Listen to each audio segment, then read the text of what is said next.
The Richelieu, and last I left off, I got the camo on, which is the, I call it the shading of the, I call it the wave pattern on here. If you can actually see it, it goes from basically dark to light.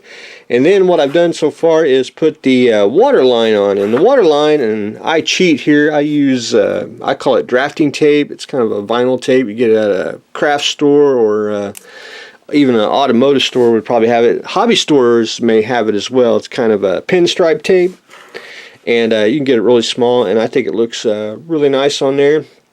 After I got that on, I burnished it down, and then I took Mr. Future and sprayed the entire ship. So we're good and sealed.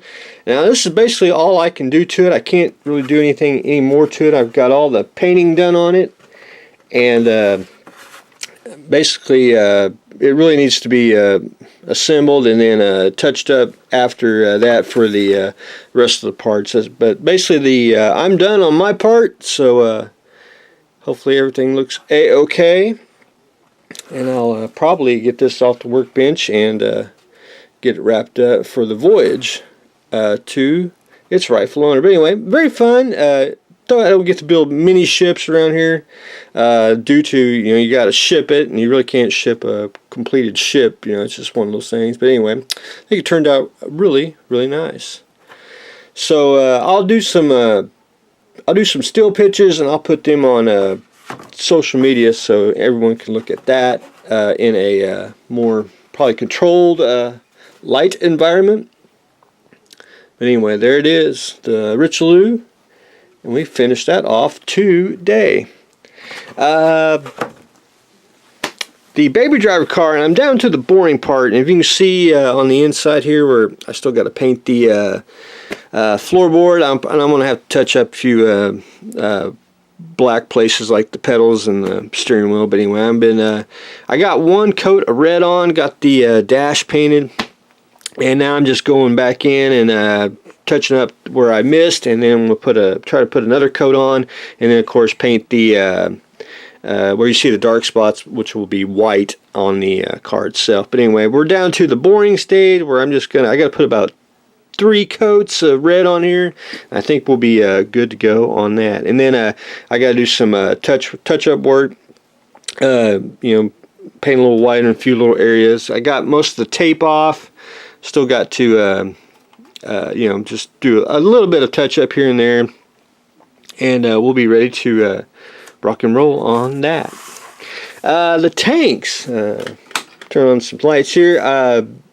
This one I just kind of went with a random pattern. The paint wanted to peel off on the polyurethane paint that I used, and I even washed the kit, but it does happen on resin kits. So I got to go back in and touch that up with some red brown. But anyway, I kind of went with some odd color on here. I thought it'd make it look unique. Still got to paint the track and do some weathering, and you can see I just tape up like a random pattern. Anyway, I think it looks pretty darn slick, just for the oddity of it. The snow one here, I took some, I was going to do some gray, but I decided to go with a field gray. I thought that would work. It's kind of a greenish tint to it. So I did a little bit of a camo pattern on that. And of course, got to paint the track, do some additional weathering on it, but I think that turned out pattern-wise. And this one, I'm almost done with it. I had to basically stop.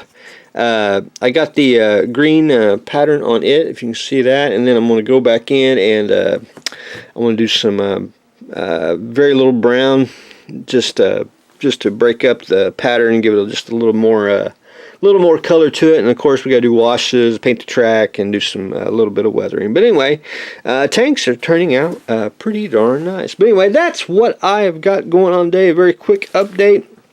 We are painting some 46 models tanks, getting the camo pattern on it. We are doing the interior here at Brad's Auto Body and Paint Shop, the baby car interior, and finished up the camo on the Richelieu. And we got more tanks to do, and I'll show just a quick glimpse of that. I'm going to have to build these in tandem, because the E100s are not going to have the turrets, but they're going to be carrying the Leopold here.